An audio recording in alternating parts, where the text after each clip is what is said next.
Ассалаумағалейкум, құрметті қазақ елі. Бүгін өздеріңізбен хабарлама жасағандай, Астарлы Ақиқат ақпарат агенттігінің Ақиқаттың астары айдарындағы жүргізіп жатқан тікелей эфирінің жалғасын жүргізетін боламыз. Қазір бізге келіп отырған Амыр ағамыз полиция қызметкерлердің болып жатқан іс-әрекеттері бойынша, өзінің шағымы бойынша сіздермен болып жатқан жайттерді біз бөлісетін боламыз.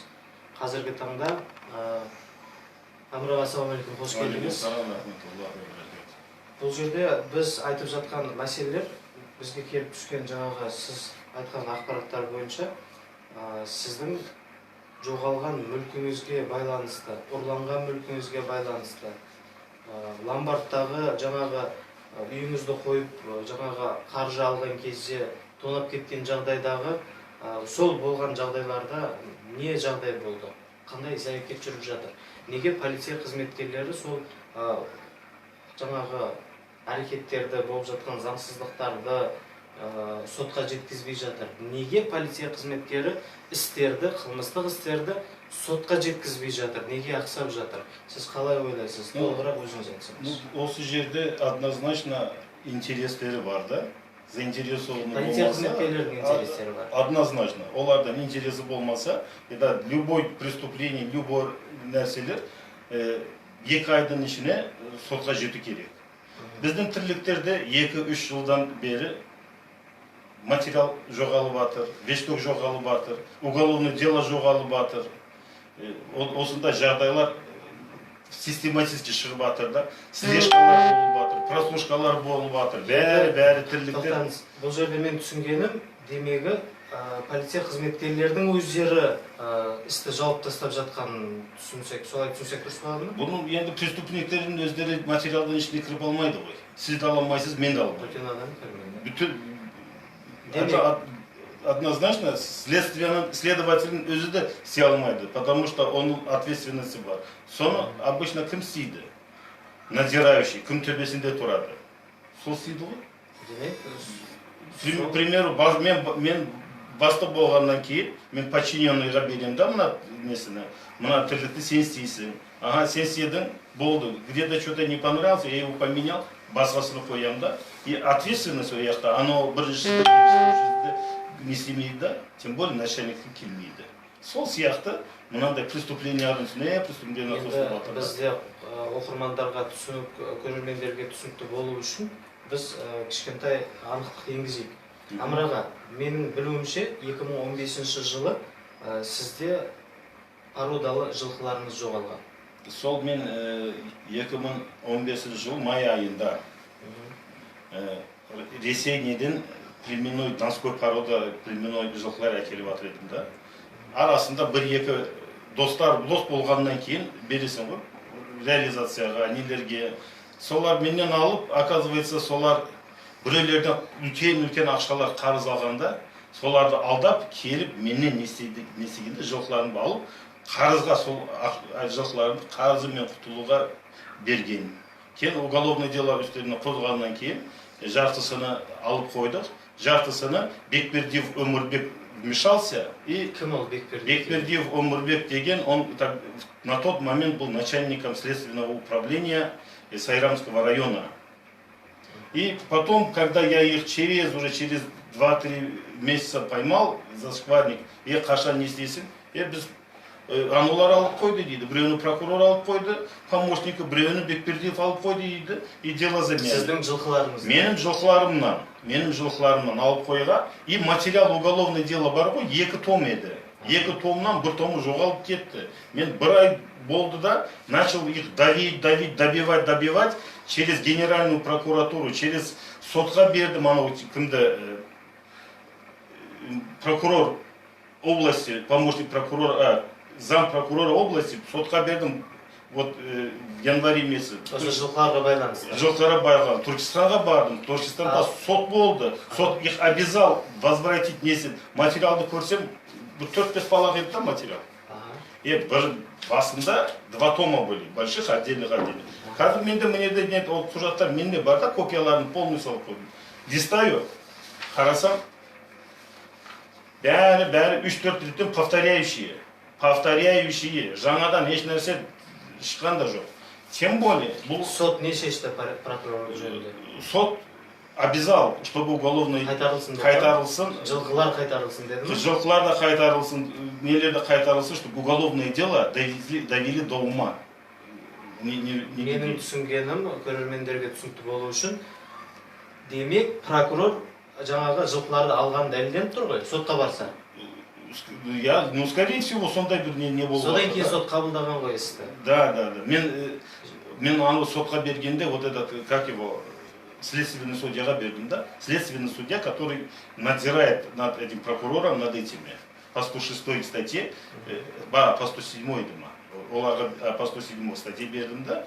Солар отменили постановление следствия, чтобы это самое вновь открыть. Бұлар вперед не пускали, да, уголовное дело. Все тормозят, да. Нету состава преступления, иди в гражданском порядке разбирайся, да? Следователь, да, прокурор, да. Мен Шымкент қаласының. Жоқ. Сол кездегі ЮКО-ны. Жоқ, қазір ғана алдым ғой, бір ай бұрын маған несін. Жаңа сізге айтқан сөзді Шымкент қаласының полициялары айтқан ба? Сайрамский. Сайрам ауданы, Түркістанской области. Здесь я теперь вот просто, я сейчас хочу небольшой этот, проблема в чем заключается? В соответствии с статьей 71 УПК РК являюсь потерпевшим.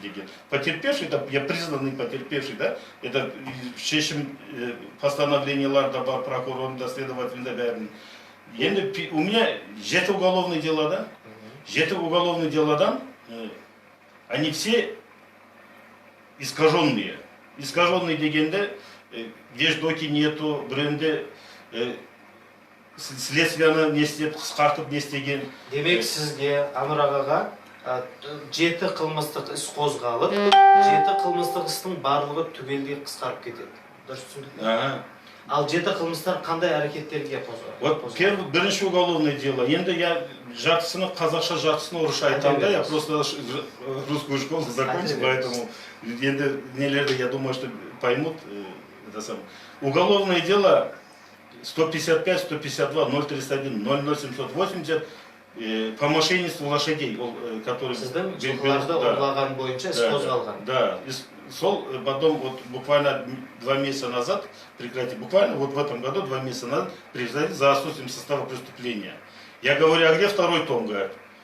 И я говорю, вот палақтарды 4-5 мына палақтар бар ғой, мынаны 10 палақ бар, мынада 50 палақ сейді да, и том істеп жатыр, и кого ты хочешь обмануть? Өз-өзің алып батырсың ба, жұртты алдап батырсың ба, конституция или закон, кого ты хочешь обмануть, соны түсінбей жатыр. Кейін, екінші уголовное дело. 175, 100, 031, 00, 760. ТО Эрфинанс Ломбард. Мошенничество, подделка документов. Ішінде конкретный бардак. Подделка документов обманным путем втянули в ломбард. Мнимый притворный договор купли-продажи сеттіріп, я через суд обосновал, что это мошенники нелер. Суд конкретно постановление апелляционный суд шешімі барда, они признали, что да, это притворный, это мнимый деген, это что нелер, там мошенниктер деген уже автоматически. Сот айтқан. Сот айтты. Бұлар кейін басқа соттармен через еңбекшинский суд, через Амиров судья барда, через него лживыми доносами, лживыми, в общем, лживый решение шығарып берді нелерге, мошенниктерге, да? Это говорит, это не вот эти мошенники Эрфинанс Ломбард, а тот, кто постановление вытаскивает. Вот это и есть мошенник, преступник. Просто вот это надо, чтобы в Верховном суде, Генеральной прокуратуре, везде сенаторе, Мажилисе, все, чтобы поняли, да? Этот вор не тот, который ворует, а вот тот, который над ними стоит. Жалпы бұл жерде тағы да айтып кету керек, құрметті қазақ елі. Бұл Амыр ағамыздың шағымы бойынша екінші қозғалған қылмыстық іс ломбардқа байланысты жаңағы мошенничество дейміз ғой, орысша айтқанда. Соны сот бірінші, сол шын мәнінде де мошенниктер екенін дәлелдеп отырған жаңағы шешім шығарса да, кейінгі сот процестеріне олар шағымданып, басқа нелермен шығарып да, беріп, жаңағы бұл істі де қысқартып тастаған. Бұл жерде мен айтатын едім, менің өзім парақшамда бар, достығымда Астана Нұр-Сұлтан қаласындағы өзіндік қауіпсіздік басқа жаңағы бойынша Арман Саданов деген ағамыз бар. Сол кісінің назарына және бас прокурордың назарына біз құлақ қағыс қылып айтатын едік. Осы мәселелерге назар аударсаңыздар, себебі 7 бірдей қылмыста біз сотқа жетпей қысқартылып жатыр. Сол Верховный судан Асановтан қайтты ғой, буквально 2 недели назад. Асановға да жеткіздім. Ояқта, я вот көріп атырмын да нелерді, материалдарды. Материал даже не листали. Обязали меня, госпошлинаны төле, ану-ману, апелляцияға төлеттерді не рассмотрели. Маған звондап атыр да, Иванову можно дейді, да? Иванова какое отношение ко мне имеет десем? Иванова какое отношение ко мне имеет? Иванова ищут у меня дома в моем телефоне. Оказывается, потом мне, когда вот этот Аульбеков, юрист ко мне пришел, говорит, ты мне по-свойски отдай подешевле дом, говорит, иначе его заберут. Я говорю, кто заберет? Мы, говорит, всех уже купили, да, и суд туда, прокуратуру, до Верховного суда дошли, говорит, увидишь, говорит, да, увидишь, вот он ко мне в феврале келді, осы жылдан, февраль, увидишь, Верховный суда ұтыласын деді. И точно? Точно шығып атыр ғой. Иванова кім? Иванов это мошенниктің первой категории мошенник. Вот істе болған. Основной фигурант по всем вот этим мошенничествам, по Эрфинанс Ломбарду, она идет. Вот здесь, ответчик Мельникова, ответчик Ющина, ответчик Мирахимова, ответчик Асанова Тоня, Калиева Жазира, бұлардың бәрінің үйлерінің квартираларына обманным путем втягивают в ломбард, как будто бы они имеют право там квартиры брать, дома, и Иванову представляют. Мне представили Иванову как солардың директор, учредителері. Бүтін үйіне нелерді соның үстіне жазып атырмыз да, потом, когда рассчитываясь, беріп атырмыз. Когда у нас кинули, оказалось, что она вообще, говорит, теперь она не при делах, она вообще третий человек там. Я третий человек болса, почему 4 этих юриста работают в ломбарде. Бәріне Иванова дают доверенность, чтобы от имени Иванова ломбард деньги выбивал. Просто здесь конкретно преступная сеть, это осиное лого, это самое гнездо, за которым конкретно надо не только это самое, реально надо браться, да, там, короче говоря. Демек, үшінші қылмыс. Выделенное уголовное дело 165, 110, 031, 005, 831. Это который наводчик пеш. Вот которые у меня за моей машиной ехали, которые вот в ломбарде, когда деньги получил с супругой, вышли, за нами машина пошла, за нами какие-то люди пошли. Вот эти, они на судах нигде не фигурируются, их выгородили. Вот это и называется, не эти, да, как его, неизвестные лица. Вот эти неизвестные лица по этим уголовным делам Ишиндебарда, это все сотрудники ломбарда и департамента полиции. Детализации звонков, я не знаю, кто там конкретно стоит. Мне сказали, что там полковник вышел. Связь вот так вот, телефоны, когда сверяют, детализация Ларшадовой, абоненттерин бір-бірімен. Да. Там какой-то полковник вышел. Следователь, который мне это расследование вели, они сказали, братан, диски тебе не дадут. Я уже 3 года пишу ходатайство в Генеральную прокуратуру, Верховный суд, везде МВД пишу, дайте мне вот эти диски, я хочу конкретно сам смотреть. Раз вы не хотите расследования, я сам посмотрю конкретно, кто там стоит. Мне дайте уголовное дело, вот это первое по ломбарду, куда она исчезла, почему вы мне его, сейчас я эту прокуратуру написал, этот городской, до сих пор нет ответа, уже бір ай болды. Жауап бермей атыр. 3 жылдан бері уголовное дело, я не могу, я не видел еще, я не знаю, бар ма вообще, жоқ па, соны білмей атырмын. Бар болса ішінде не бар, қандай нелер бар, очный ставкалар бар, соның ішінде не бар, что убрали, что там это самое, вещдоктар бар ма, жоқ па. Жәбірленуші бұл кісі болса да, іспен танысуға мүмкіндік болмай жатыр. Бар, да, сол ғой. Потом 4-й это самое. В 2007 году в отношении подсудимого Кудьярова 165, 110, 031, 005, 830, который, вот я бағана айтқан нелерім, да, Кудьяров деген, как его зовут-то, Валихан. В общем, во время кражи соның машинелері келді да, участвовали екі машинесі в краже. Один Toyota Camry 10 марки, зеленого цвета, чемкенскими номерами был. Екіншісі Toyota Camry 30 российскими номерами. Но когда кражу совершали, в день кражи, они со штрафстоянки басқа машинеден, башқа көліктен штрафстоянкадан номерін ашып, өз машинесini салып, келіп екі машинемен одновременно қалай ты можешь ездить? Мен соны таң қаламда, я не могу понять, как ты двумя машинами совершаешь, таксуешь. Маған прокурор кім айтып жатыр да, как раз вот этот, когда суд был, прокурор этот, Болат был, Мумбаев Болат, Мамбетов Болат, Ембекшинский, да, Ембекшинский прокурор болған. Сол маған айтып жатыр да, когда я начал возмущаться на суде, вы не переживайте, говорит, я же в вашу пользу, говорит, хочу все решение вынести, чтобы, говорит, вам деньги вернули. Потом он говорит, нет, по 432 он как свидетель идет, говорит. Потом нет, 434 поставили, как этот, таксисты. Я, ясное дело, возмущаться, этот, апелляцию подал, апелляция, да, вот этот, который опер был, только сам, как его фамилия, я сейчас уже фамилию забыл. Слишком хорошие люди, да, и я их обычно где-то самое, и память ошибает, не помнишь. Туксамбаев, по-моему.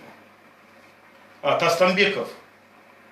Нурлан Тастанбеков, он опереди, да, который ловил вот этих 4 человек, поймал, в тюрьму притащил в СИЗО. Одного сразу отпустили, видно, какой он баласы дома, или может он какой-то звание был, какой-то этот в отставке. А сіз білмейсіз ол төртінші адамды? Төртінші адам только камерадан көрген едім. Регион, 13 регионда ішінде бар. Именно вот когда... А ол бейне жазбаларда қаяқтан көруге болады? Бар ма? Бар ғой, оны надо вот... Кімде бар? 13 регион, надо посмотреть этот интернеттен. Он ішінде бар. Сол Тастанбеков сотқа келді, я его вот сейчас в данное время майором полиции, я его как свидетеля вызвал, что он свидетельствовал, да, что да, действительно вот такой нелер болды, операция болды, бәрі ұстадым, әкелдім, бәрі нелер. Сотта, короче, говорят, я его сдать не знаю, как, я не знаю, кто такой. Я не помню, дейді, да, дорогой мой, екай өтті ғой, как это ты не помнишь? Қалай ты не помнишь? Выключенными фарами за мной следил, ехал, как ты теперь не помнишь, деп жатырмын да? Құрметті қазақ елі, көліктер ұрланған немесе басқа мемлекеттік нөмірменен таксист болып та жұмыс жасап жатқан жайттерді естіп жатырмыз.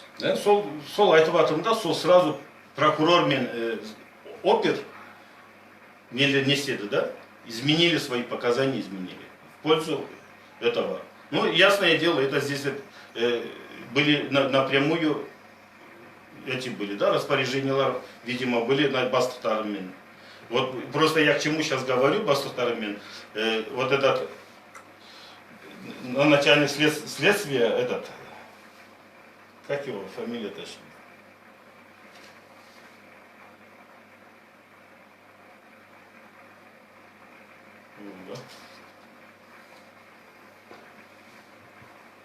Абдугани. Ибраимов Абдугани, начальником следствия тогда был. Он мне басында айтты да, сіз не істемеңіз, я с ними поговорю, олар саған ақшаны бүйтіп қайтарады деді да. Қайтарады ақшаны. Жаңағы... Мына преступниктер. Жоқ, кім айтты оны? Абдугани Ибраимов. Я поговорю и с прокурором. Жоқ, сол полиция қызметкері ғой енді. Қай жақтық? Ембекшинский следственный несі. Мен сол нелермен... Сол кісі қаражатты қайтарады, сіз уайымдамаңыз. Да, я поговорю с ними деді, да. А потом уже после егошних разговоров я уже не стал ни в генеральную прокуратуру, никуда писать, да, ни на приемы ходить. Соған сеніп не седім, да. А потом он вот это вот, короче говоря, вещдоктары исчезли, вещдоктарды құртты. Именно ол құрттырды, да. Потом вот эта машина, которая Camry 30 на штрафстоянке был, мен лично өзім келдім да, Абдугани дедім, мына машинаны нести, да, не отдавай им дедім. Вот этот Camry 30 есть, где он? Айтып жатыр да, там он говорит, в неде, Жамбулда. Соны әкел дедім, ол вещдок, вещественный. Жамбул облысында. Да, Жамбулда деді, да. Я говорю, привези, он вещдок. Его нельзя там оставлять. Болды ертең әкеледі, бүртігін әкеледі, ой машина сырып қалды, ой дорога закрыта деп, құлағынан тиеп, а потом через 2 месяца, оказывается, он им звонит постоянно, мына бәлеқор болып, нам покой не дают, быстро машинаны сатып қоймасаң, қолыңнан алып қояды деп, короче, заставили его продать машину. Сосын сатып жіберді. Сатып жіберді, да, хотя это вещественное доказательство, он должен был на стоянке находиться. Бұл қылмыстық істе қысқарып кеткен ба? Сол 188-дан 188-ден кражадан, как этот свидетель септер, да, Кульяровта. Теперь по вновь открывшимся, мына десяткаларды, нелерді, вот эта машина Тойоталар, кейін бір-екі тағы нелер бар да, это самое доказательство есть, которые на суде нигде не рассматривались. Мен сонымен начальнику вот, департамента 4 месяца назад обращался, что по вновь открывшимся обстоятельствам давай срочно распоряжение берді, Толбаевға берді, кімге бәріне берді, да, чтобы срочно это самое сделали, привлекли его к уголовной ответственности. Сол до сих пор нету, все молчат. Іс қозғалмаған 4 ай болды. Ничего, вообще даже палец об палец не били. Келіп спрашиваю, когда говорят, тебе что надо дейді, да? Тебе же 3 посадили, что тебе еще надо дейді? Кім айтты? Не лишь следователь, вот этот, несіне кім айтты маған? Абиддинов Алмат бар ғой? Как раз, когда вот это следствие насчет ломбарда, когда разборы шли, я говорю, будете это расследование вести как положено, следственный экспериментар істемеген, вещественные доказательства не вижу, солар жоқ. Бәрін давай орнына не істейік десе, ол айтып жатыр да, тебе что надо, тебе же 3 посадили. Отстань дейді, да, от этого, от ломбарда отстань дейді. Маған Алмат дейді, да, Абиддинов. Он как раз начальником этого следствия был. Он смотрел за этим. Я вот соған вообще в шоке, да, как это так можно? Вот. Я про преступника говорю, он стоит, маған өз нелерін не істеп жатыр, да. Потом вот это тағы бір уголовное, 5-е уголовное дело. 175, 110, 031, 002, 271 по краже квартиры с взломом. На Востоке менің қан жүртім квартиру снимали. Мен 5-6 рет еңбексіздікке роводаға да жаздым, департамент полицияға да жаздым. Прошу принять срочные меры в связи с тем, что за моим домом, за моей семьей, детьми идет слежка, наблюдение идет. Прошу огородить, да, от всяких преступников. И ноль внимания, да, короче, не стемеді. Вот кейін в 17 году, в мае месяце, они буквально на 2 часа сағат 12-де түнде үйге келіп, 1 сағаттың ішінде, пока вернулись, үйдің іші, короче, полностью раздорбанили. Ішінде біраз үйге ақша жинаған ақшалар кетті. Қоя салсаңыз жерге. Біраз ақша бар еді, сол кетіп қалды. Алтын, бәрі, короче говоря, где-то получается 10 000 $, 5 миллион тенге. И там майда, там 100 000 отдельно еще лежал, какие-то алтындар, кедіні нелі, бәрін несеген. Одан кейін мен бұларға тағы да жаздым, заявление, жалоба, нелер жаздым да, прокуратураға да жаздым, бүтін нелерге. У меня за домом идет слежка, за мной следят, за телефон прослушка дома, полностью проверьте доводы нелерді. Сол не істемеді. Одан кейін буквально 4 ай өтті да, 6-е уголовное дело. 175, 110, 031, 003, 839 кража офиса. Менің офисіме кіріп, полностью есік-месекті сындырып, компьютера, сейф, документы, договора, все, что было, забирают, уходят. Соған да... Кім екенін білмейсіздер? Қаяқтан білеймін? Анықталған жоқ. Қаяқтан мен білеймін? Единственное, я что могу сказать, вот это, бәрі бар ғой, бәрісі. Это взаимосвязанный бәрі. Вот это все друг с другом взаимосвязаны. Шетелден біреу келіп, маған не істемейді ғой? Мені танымағаннан кейін, откуда ты знаешь, да, чем я занимаюсь, чем я дышу, что я кушаю, да, куда я хожу, с кем я общаюсь. Білмейсің ғой? Кроме вот этих полицейских, никто не знает. Бүтін, вот эта вся наводка идет, вот это гнездо есть, бәрі мыналардың қолынан идет. Бүтін, у нас что, где, какие преступления совершаются, Не надо преступников, щипачей искать, да? Кто там карманщики, не надо их искать. Надо сразу департамент полиции приходить, первого зама, второго зама, начальника, сразу их наручниками вытаскивать надо. У нас сразу исчезнет преступление. Жетінші қылмыстық іс туралы айтыңыз. Жетінші уголовное дело 197 969 031 00 0116 в отношении Следственного управления департамента полиции города Шымкент и Ембекшинского района. Вот который я перечислил, вот эти вот на бывший начальник отдела Следственного управления ДВД ЮКО Алмат Абиддинов, начальник следствия Омурбек Бербердиев, майор полиции Саксимбаев, майор полиции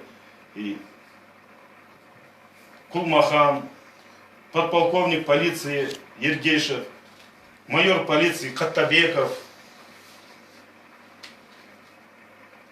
начальник Ембекшинского района, это начальник следственного управления, районного управления департамента полиции, подполковник полиции Ибраимов, непосредственно подчиненными капитан полиции Жанадель, оперативник майор полиции Кастамбеков. На них уголовное дело возбужденное. Оларда там по 5 эпизодам уголовного дела неседы, они самый низкий уголовное дело нанесено. Самый низкий сырой и сонмен прекратили дело. Нету состава преступления, да? Я қалай состав преступления нету, если вы сами. Вот я не могу понять, да, если вот человек совершает преступление все время. Я же не могу сказать, я сен один на себе наручники, иди в тюрьму, вот,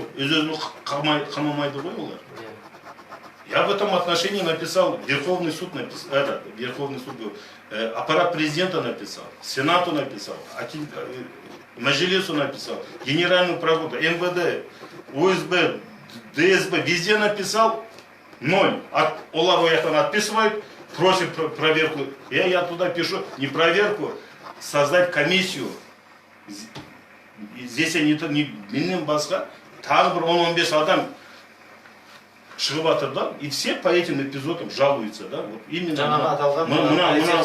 Конечно, мыналар препятствуют дальнейшему прохождению этого. Құрметті Арман аға, Арман Садановтың назарына біз айтамыз, себебі Арман ағамыз қазір жақында тағайындалды. Арман Саданов және бас прокурордың назарына, Шымкент қаласының прокурордың және полиция департаменті бастығы полиция полковник Ералы Жұмағанбетовтың назарына осы мәселелерді қайтадан өздеріңіз егжей-тегжей тексеріп, қолға алып, осыны сотқа дейін оң шешім тауып жеткізулеріңізді өтініп сұранамыз. Вот по последнему 7-му эпизоду есть вот этот начальник УСБ Тунгушбаев.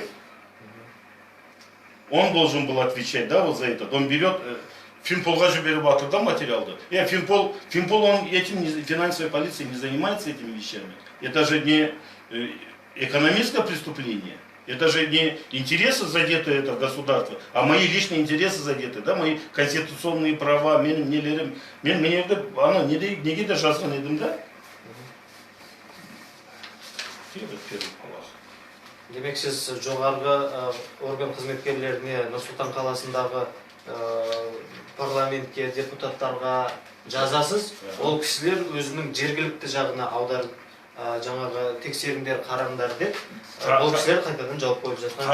Қайтадан қайтарады мына нелерге. Опять же, қылмыстың құрамы жоқ деп жауап тастайды. Да, опять возвращается к кімдерге келеді, да? Вот, допустим, если лейтенантқа келеді, да? Лейтенант должен опять нести керек, да? Маған басында аны кім айтты ғой? Ибраимов айтты. Братан, ты хоть, говорит, Назарбаеву езжай, дейді. Ты куда хочешь, туда езжай жаловаться, говорит. Все равно мы решаем, дейді, да? Мы решаем, говорит. Мы что скажем, то и будет, да? Начальник следствия, кім Ембекшиннің несі бастығы. Следствияның бастығы. Бұл жерде қазір... Ты куда хочешь, туда иди жалуйся. Қойын сізге, мейлі сіз қаншама жерлерге бардым деп жатырсыз. Шымкент қаласының прокурорына кірдіңіз бе? Кірдім, 2 рет кірдім. Ол кісі не айтты? Сол кісінің ответі келді ғой, ответы вот здесь где-то. Мақсат Қожабаевқа кірдіңіз? Кірдім, 2 рет кірдім. Он тоже говорит, а вот Қожабаевтың несі ответы. В ходе судебного разбирательства дело было переквалифицировано на статье 4 Ембекшинского, это Пакудьярова пишет. Это Попудярова. Тоже, короче говоря, валя сюда деген сияқты, да? Екі рет кірдім оған. Жоқ, бұл хатынан бөлек кірген кезде не айтты сізге? Қараймыз, Қараймыз дегенде, короче говоря, он этот вот. Себебі бұны айтып жатқаным, сіз бәріміз білуіміз керек та. Біз басшылыққа кіреміз, мына Ералы Жұмаханбетовқа кіреміз, Мақсат Қожабаевқа кіреміз, прокурор Шымкент қаласының. Олар қолға алғанменен, өзіңіз айтып отырған сол олар орынбасарлары болуы мүмкін, қызметкерлері. Солар орындап хатты, бәлкім басқа хатты жіберу мүмкін. Біз ол хатты алып, біз білмей тұрып басшылықты, біз сенімсіздік жоғалтпауымыз керек деп ойлаймын. Оның орынбасары болуы мүмкін, бәлкім сол кісілермен ауыз жалас болған.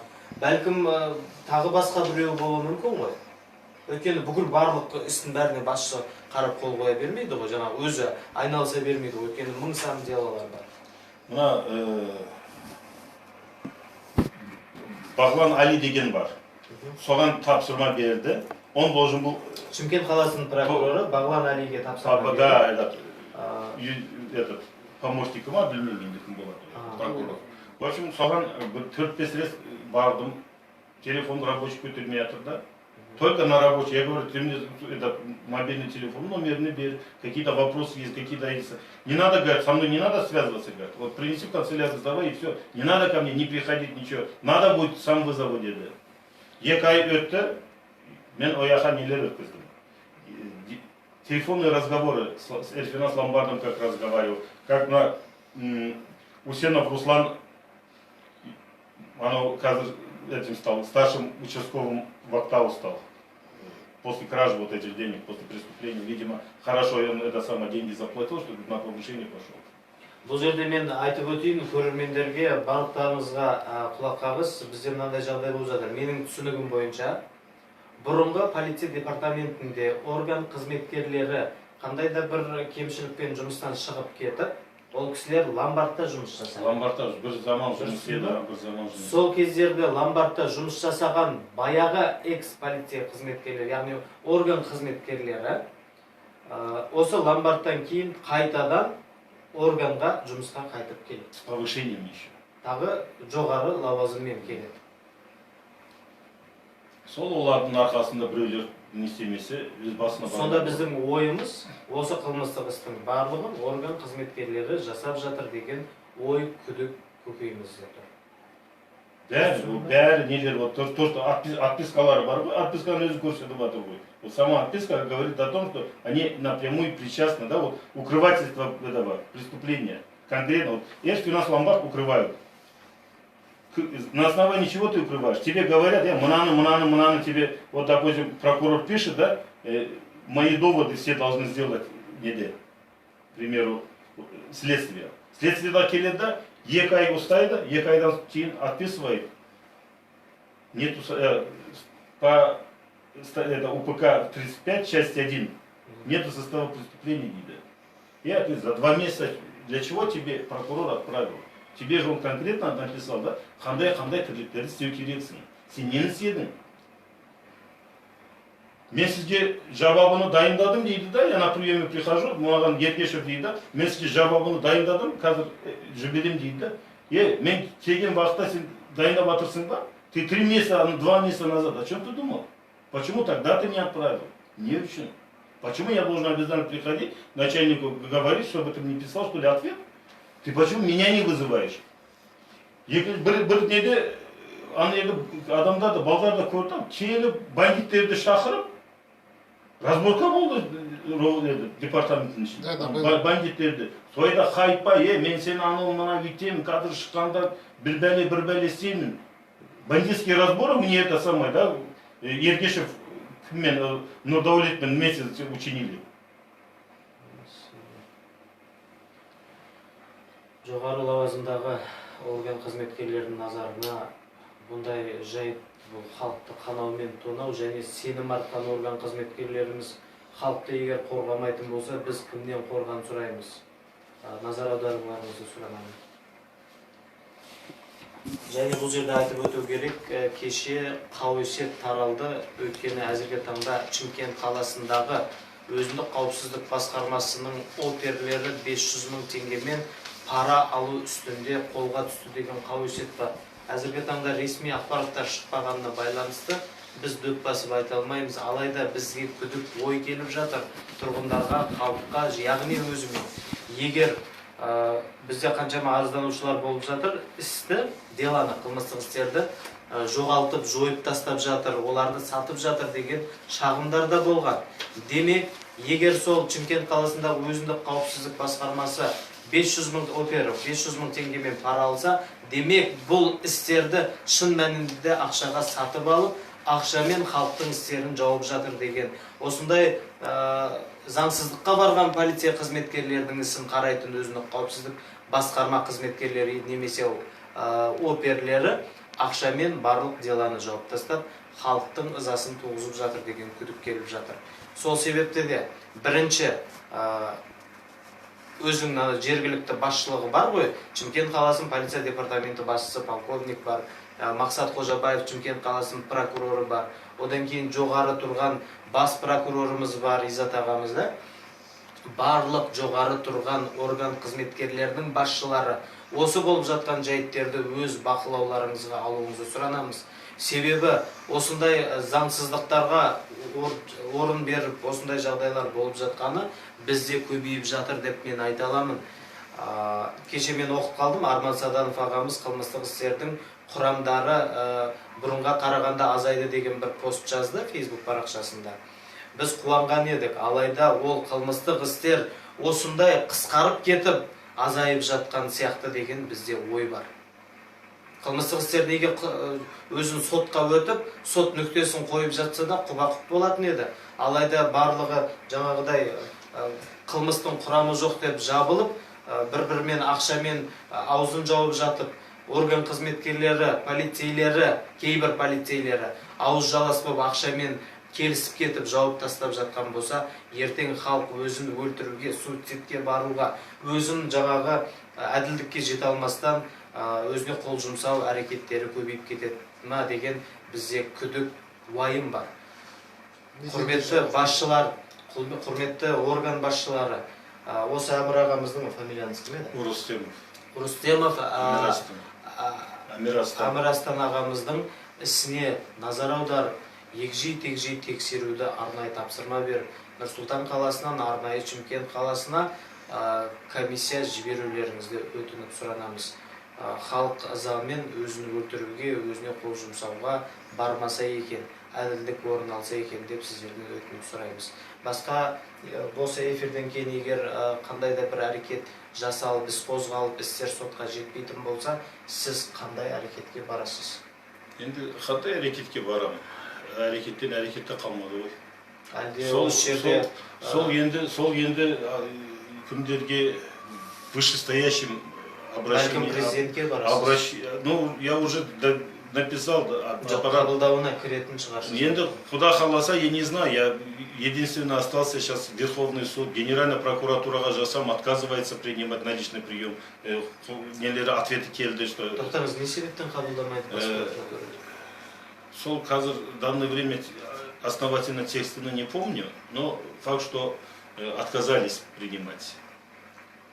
Отказ келді, да, я на личный прием записывался. Бірінші неден келді, да, если вы ходили к прокурору города, то после этого только. У прокурора города я 2 раза был, прокурор города, и 2 раза мне все мои доводы на 0 вынес, да, 0 полностью. Конкретно я им доводы даю. Вот это нарушение. Мынаусы семилген. Вот здесь мынаусы жоқ. Мне это мынаусы семилген. Мынаусы надо доделать. Вот здесь вот это есть. Вот этот преступник вот сюда связан все. Бәрі.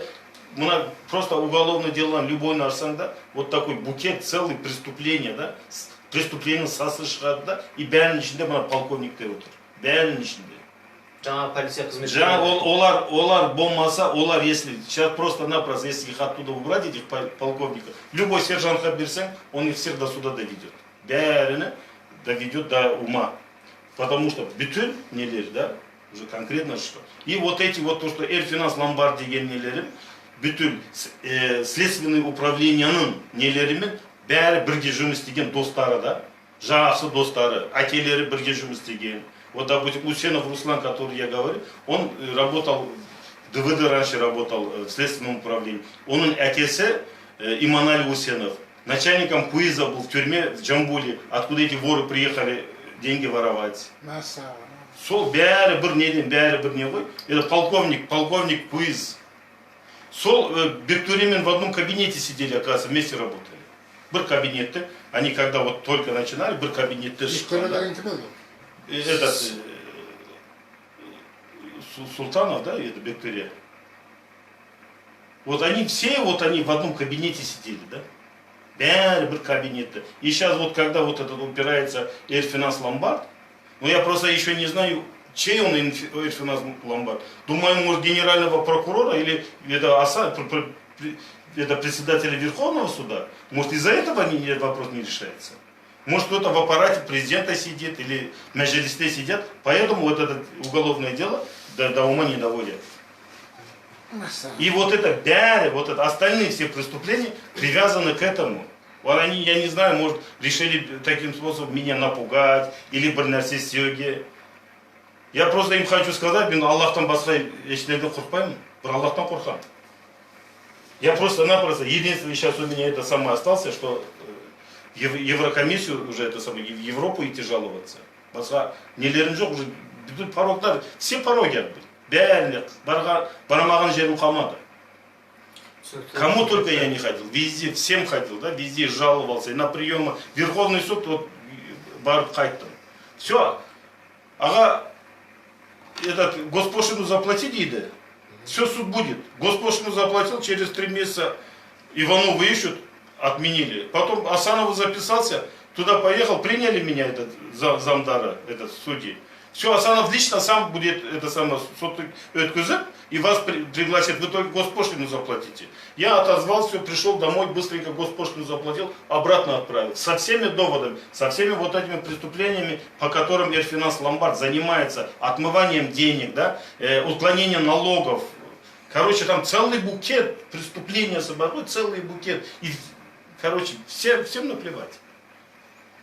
Целый букет преступлений. Я даже этот Нацбанк, председатель, управляющему Нацбанка написал. Тот отправляет в этот налоговую. Это говорит, налоговая должна рассматривать. Если, ну я нарушение вам показываю, да, вот он. Вы должны лицензию отобрать. А там уже второй вопрос. Их посадить или не посадить, это другой вопрос. Вы сейчас должны остановить. Помимо меня, еще 5-6 человек я указываю, да, с кабинетным шаром, да, соларға показываю. Вот перед вашим носом я Верховному суду показываю. Уважаемый господин Асанов, посмотри, вот они, Верховный суд показывает 5 этих нарушений сразу, да, вот Иванова, Эрфинанс Ломбард, Наимов Байрам, директор, они чем занимаются, да, отмыванием денег, укрывательство налогов и так далее, и так далее, и так далее. Нет, короче, они хорошие дейді, да? Они пушистые.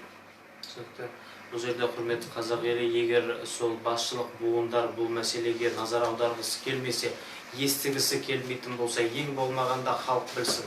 Мен айтатын едім, орган қызметкерлерінің басшыларына, жоғары тұрған билік өкілдеріне, үкіметімізге айтар едім. Алаяқпен айналысып жатқан ломбардтар болсын, басқа да мекемелер, адамдар, тұрғындар болсын, солардың барлығына біз құқық қорғау органдарынан көмек сұрап, шара қолдануын сұранып жатып, біз қолдау көреміз бе, табамыз ба деп жатқан жағдайда, құқық қорғау органдарымыз халықтың, жәбірленушілердің құқығын емес, алаяқтардың құқықтарын қорғап жатқан көрінеді. Осыған басты назарларыңызды аударып, оң шешімін табуға ықпал етулеріңізді сұранамын. Қазіргі таңда біз тікелей эфирімізді тоқтатамыз.